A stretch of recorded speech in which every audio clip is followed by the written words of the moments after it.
जय श्री सच्चिदानंद आप सभी लोगों को।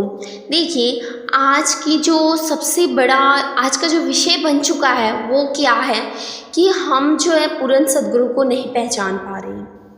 लेकिन जो सद्गुरु की महिमा है ना वो अनंत है, जिसे आपका मतलब पहचान आप पाओगे ही नहीं। इतनी अनंत महिमा को आप पूरी तरीके से नहीं जान पाओगे।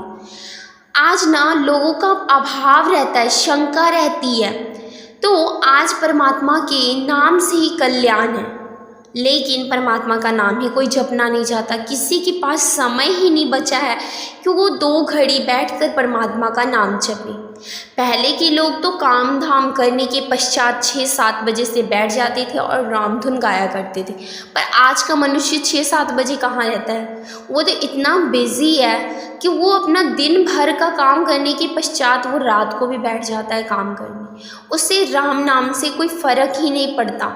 उसे नाम जो है ना परमात्मा का वो लेने का समय ही नहीं मिल रहा। तो देखिए, भारत में जो इतने शास्त्र हैं, पर्व हैं, मान्यताएं हैं, प्रचलित है ना, वो मानव के मन की हर शंका का समाधान संभव है। पशुओं से आज समाज व देश को उतना खतरा नहीं रहा जितना कि मानव को मानव से है। समाज में नाग पंचमी का भी पर्व मनाते हैं, और जो प्रतीक है ना मनुष्य के अंदर छिपे जहर का, जो सर्प या बिच्छू विष से भी ज़्यादा भयंकर है। पर संत महापुरुषों ने समझाया है कि यह शरीर जो है विष का भंडार है, जो असीम शक्ति, अथाह मनोबल और अनंत आनंद के खजाने से परिपूर्ण है। महात्मा कबीर की शरण में राजा धर्मदास आत्मज्ञान से धन्य होकर गा उठे थे कि विष की लहर उठत घट अंदर, अमृत बूंद चुआए दी जोरे, गुरु पाइया लागू नाम लखाए दी जोरे, जाति पात ना पूछे ना कोई, हरि को भजे सो हरि का होई। ये किसने गाया? कबीर की शरण में जाकर। यानी आप सभी जानते हैं कबीरदास जी को।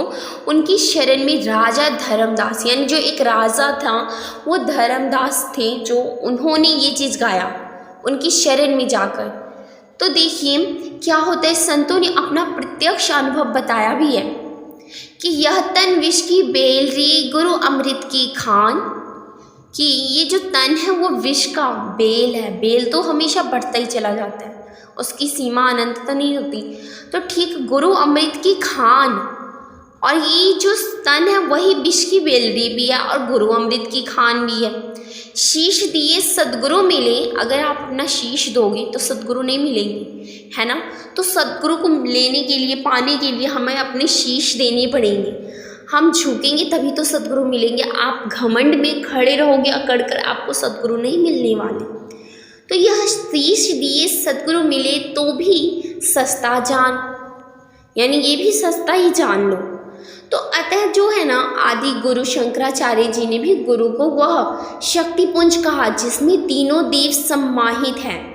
तो आप सभी तो ये जानते ही हैं कि उसमें तीनों देव सम्माहित हैं। गुरुर् ब्रह्मा गुरुर् विष्णु गुरुर्देवो महेश्वर, गुरुर् साक्षात् परब्रह्म तस्मै श्री गुरुवे नमः। आप सभी ये करते होंगे, ये जानते होंगे, ये सुनते भी होंगे। तो पार ब्रह्म के सगुण स्वरूप होते हैं। तो गुरु महाराज जी, जिनके अंदर सृजन, पालन और संहार आदि समस्त जो शक्तियाँ होती हैं ना, जो निवास करती हैं, और जो सूक्ष्म से भी अति सूक्ष्म, यानी आप जिसे देख नहीं सकते उससे भी सूक्ष्म, अति सूक्ष्म, जो कहते हैं ना अति सूक्ष्म परम तत्व की जो दीर्घ दर्शन शिष्य के हृदय में कराने का समर्थन वो करते हैं। तो गुरु ऐसे ही होते हैं। हमारे पर्वों के पीछे भी अनादिकाल से चलती आ रही जो ज्ञान की परंपरा है ना, उस सर्वकालिक परम ज्ञान के बिना समाज आपसी राग, द्वेष, अहम मीन्स अहंकार और एवं भेदभावों में फंसकर पतन की ओर चला जाएगा। एक दिन ये खत्म हो जाएगा। किसके कारण? अपने के कारण, अहंकार के कारण, अपने भेदभावों में फंसकर, राग के कारण, द्वेष के कारण पतन हो जाएगा इस समाज का। तो इसीलिए संतों ने गुरु की महिमा के अनंत विस्तार को जाना है और गाया और जनाया भी है। तो गुरु को कीजिए दंडवत कोटि कोटि प्रणाम, कीट न जाने भृंग को गुरु कर ले आप समान। यानी गुरु को कीजिए दंडवत। गुरु जब भी मिलते हैं तो आप सोचोगे कि देखिए आजकल क्या होता है ना, बच्चों को देखिए, बच्चे तो क्या आप बड़ों को भी देखिए, बड़े ही जब संस्कारी नहीं होंगे तो बच्चे कहाँ से होंगे। कई लोग होते हैं ना, जब पैर छूने जाते हैं तो वो पैरों को हाथ नहीं लगाते। आजकल के जो पैरों के हाथ नहीं लगाते वो घुटने को ही टच करके यानी घुटनों को छूकर वो प्रणाम कर लेते हैं।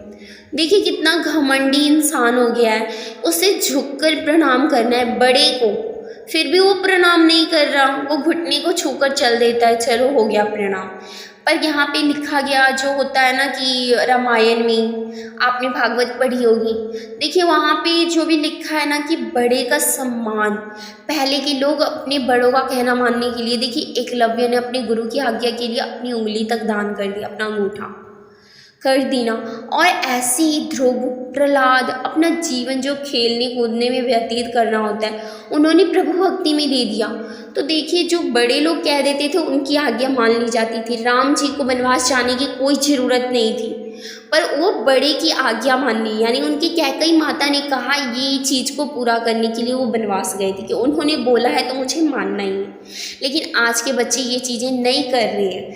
तो हमें क्या करना है, गुरु को कीजिए दंडवत, हमें गुरु को दंडवत करना है, उनके पैरों को छूना है, अपने सिर को नीचे करना है, झुककर प्रणाम करना है। पहले के लोग गुरु को पता है कैसे प्रणाम करते थे, लेट जाते थे और दोनों बाहें फैला के सामने और अपने गुरु को प्रणाम करते थे। आपने भी देखा होगा कहीं ना तो कहीं टीवी में प्रोग्राम में या फिर किसी रामायण में गीता में, मतलब जो चीज़ें प्रोग्राम बनकर आती हैं टीवी पे, आपने देखा होगा उन चीज़ों में कैसे प्रणाम करते हैं। तो कोटि कोटि प्रणाम, बार बार प्रणाम करते हैं। तो गुरु महाराज जी को बारंबार प्रणाम करने का रहस्य क्या है कि जिस प्रकार भृंगी, एक छोटा सा कीड़ा होता है भृंगी, वैसे तो मैंने भी नहीं देखा पर सुनते हैं कि भृंगी कीट का नाम है। उस भृंगी को हम जैसे अनजान कीड़े को पकड़कर अपने संपादन के द्वारा उसे अपनी समान बना लेते हैं। तो ऐसे ही जो गुरु महाराज जी भी हैं, अपने समर्पित शिष्य को, जब हम अपने आप को गुरु को समर्पित करते हैं तो वो गुरु जो गुरु होते हैं ना, वो गुरु महाराज जी अपने समर्पित शिष्य को बदलकर अपने समान बना लेते हैं। तभी तो धर्मदास जी ने गुरु की महिमा बताते हुए लिखा भी था कि उन्होंने कहा था कि गुरु पाइया लागु नाम लखाए दीजो रे, जन्म जन्म का सोया मेरा मनवा, शब्दन मारी जगाए दीजो रे। यानी वास्तव में चुंबक के संसर्ग में आकर ही लोहे का टुकड़ा चुंबक बन पाता है। मन वचन कर्म से समर्पित साधक ही सद्गुरु की कृपा से ज्ञानी बन जाता है। तो कहते हैं कि पहले दाता शीश भया जिनतन मन अर्पा शीश, पाछे दाता गुरु भय जिन नाम दिए बख्शीश। यानी सद्गुरु चरणों में जब प्रेम होता है ना तो साधक शिष्य निहाल हो जाता है। मोह गुरु मिले रैदास घर न जाऊं, यह गाया था मीराबाई ने। आप लोगों ने भी पढ़ा होगा, छोटी जब हम 8वीं में होते तो 8वीं में नहीं 6वीं में भी थे तो भी मीराबाई के बारे में पढ़ा, 8वीं में गए तो भी मीराबाई के बारे में पढ़ा, 10वीं में आए तो भी हमने मीराबाई के बारे में पढ़ा। और देखिए 12वीं में तो विषय चेंज हो जाता है, तो मैंने तो नहीं पढ़ा, आप सब देखते ही होंगे मीराबाई ने क्या क्या गाया अपने प्रभु के लिए। तो समय के सद्गुरुदेव के सानिध्य में ही मनुष्य का सोया हुआ भाग्य जागता है। इसीलिए समय के सद्गुरु की शरण में जाकर जीव अपने मन की जो मलिनता होती है यानी गंदगी जो होती है वो निर्मल बनाने के लिए साधक को प्राप्त करता है। साधन को प्राप्त करने से क्या होता है, उसका मन निर्मल व पवित्र हो जाता है तथा परमपिता परमात्मा के पावन नाम व स्वरूप को ज्ञान को प्राप्त कर ध्यान व भजन सुमिरन करने से वो निर्मल व पवित्र हो जाते हैं। तो देखिए आप सभी को भी ऐसे ही गुरु पाइया लागु नाम लखाई दीजो रे, ऐसी चीज़ों को अपनाकर गुरु को अपने जीवन में धारण करने के पश्चात भजन सुमिरन करना ही होगा। और जब आप भजन सुमिरन करोगे ना, सुख किसी और को नहीं आपको मिलेगा, आपके मन को मिलेगा। एक बार करके देखिए, आपका मन लग गया ना तो आप दूसरों के कहने से अभी छोड़ भी नहीं पाओगे कभी। तो ये चीज़ें जो हैं वो खुद से करनी होती हैं और खुद को मतलब अनुभव होता चला जाता है। देखिए, जो व्यक्ति जितने दिनों से सत्संग सुनता आ रहा है, उनके पास 1 मिनट के लिए बैठिए, वो ना किसी की चुगली करेंगे, ना किसी की बातें आपको बताएंगे अगल बगल की। आपको वो सत्संग की कोई ना कोई ऐसी बात बताकर जाएंगे जिससे आप कुछ सीख जाएंगे। ऐसा हमारे साथ भी होता है। हमारी जान पहचान में कोई भी जैसे कि जो सत्संग ज़्यादा सुनता है या फिर वो सत्संग का अनुभवी आदमी है या कोई भी है, आप उनसे थोड़ी देर के लिए बातें कीजिए। देखिए, उनकी जो बोली है, भाषा है, वो सब प्रभु भक्ति में लीन होती है। देखिए, आपसे वो ना बात करेंगे ना तो नो नमस्ते, गुड मॉर्निंग कुछ नहीं, जय श्री सच्चिदानंद, ऐसी बात करेंगी। तो देखिए, यही चीज़ें होती हैं अनुभव। यानी आप अपनी भाषा को चेंज कीजिए। क्या आज के लोग good morning, good night, Ram Ram, Radhe Radhe ऐसा बोलिए। देखिए, आपको कितना अच्छा लगता है। तो आपको शुरू में जब किसी से मिलते हैं तो जय श्री सच्चिदानंद बोल के देखिए, आपको कितनी खुशी मिलेगी। आपको एक अलग ही तरह का अनुभव प्राप्त होगा।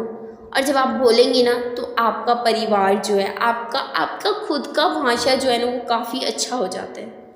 तो मैं तो यही छोटा सा प्रयास है कि मैं आप सभी को ये सब बातें बताऊं। बस सभी को पता होती है, सभी को पता भी है, बट फिर भी खुद बोल देती हूँ। शायद ये सत्संग कोई छोटा बच्चा सुन रहा हो, उसे ना पता हो, पर उसे सुनकर काफ़ी अच्छा लगे, इसलिए मैं ये बातें बोल देती हूँ। पर बाकी सबको पता होती हैं, जो भी बड़े लोग हैं। हम खुद छोटे से बच्चे हैं, तो छोटे से बच्चे होने के नाते हम चाहते हैं कि और छोटे बच्चे सुधरे और उन्हें नया कुछ सीखने को मिले, इसलिए उनके लिए बोलना पड़ता है। तो आप सभी को अच्छा लगा हो तो वीडियो को लाइक भी किया कीजिए और कमेंट करना मत भूलिए। कमेंट जरूर कीजिए। कमेंट में चाहे आप जय श्री सच्चिदानंद लिखें। काफ़ी लोग लिखते हैं कि आपका सत्संग अच्छा लगा, तो मुझे काफ़ी अच्छा लगता है। और काफ़ी बच्चों का कमेंट आता है कि दीदी आपका सत्संग अच्छा लगा, तो मुझे बहुत ही अच्छा लगता है। और सत्संग में बच्चे जो सुन रहे हैं, मुझे इस चीज़ की खुशी है। तो बच्चों को ही सुनने के लिए मैं ये ज़्यादातर बना रही हूँ और कोई कारण नहीं है। तो बच्चे सुने और बच्चे काफ़ी सुधरे, उनकी माता पिता उन पे इतना गर्व महसूस करें कि ये बच्चा हमारा है जो इतनी छोटी उम्र में सत्संगी मतलब बन रहा है। देखिए, आज के माता पिता काफ़ी ज़्यादा डरते हैं कि कहीं मेरा बच्चा वो ना क्या कहते हैं संत ना बन जाए, पर ऐसा नहीं होता। ये सब संस्कार है। संस्कार बहुत ज़रूरी है अपने जीवन में। तो ज़्यादा से ज़्यादा अपने बच्चों को संस्कार दीजिए। मोबाइल अपने सामने दीजिए, उन्हें सत्संग सुनने का मौका दीजिए। काफ़ी बच्चे अब मोबाइल में गेम खेलते रहते हैं दिन भर, पबजी ये वो, ऐसा कुछ नहीं। थोड़ी देर उनको अपना समय अपने सामने बिठाइए और कहिए कि ये वीडियो ये चला कर देखो कैसा लगता है। जब वो एक दिन सुनेगा नहीं अच्छा लगेगा, दूसरे दिन सुनेगा थोड़ा अच्छा लगेगा, तीसरे दिन सुनेगा उसे बहुत अच्छा लगेगा, और ऐसे वो अपने जीवन में इसे धारण करना शुरू कर देगा। तो आप सभी बच्चों से बहुत बहुत बहुत धन्यवाद है जो बच्चे कमेंट करते हैं दीदी आपका सत्संग अच्छा है। और बड़ों से भी मतलब बहुत ही ज़्यादा खुशी होती है कि जय श्री सच्चिदानंद बोलते हैं। तो मैं सभी को रिप्लाई भी देती हूँ, और जब कभी बिज़ी होती हूँ तो नहीं दे पाती हूँ, तो काफ़ी लोगों को नहीं दे पाती हूँ, पर सभी को देती हूँ। तो आप सभी को बहुत ही अच्छा मतलब आप लोग कमेंट जरूर कीजिए, जय श्री सच्चिदानंद ही सही, आप कमेंट जरूर कीजिए। और वीडियो अच्छी लगे तो लाइक कीजिए, वरना मत कीजिए। तो आप सभी को बहुत बहुत धन्यवाद। जय श्री सच्चिदानंद।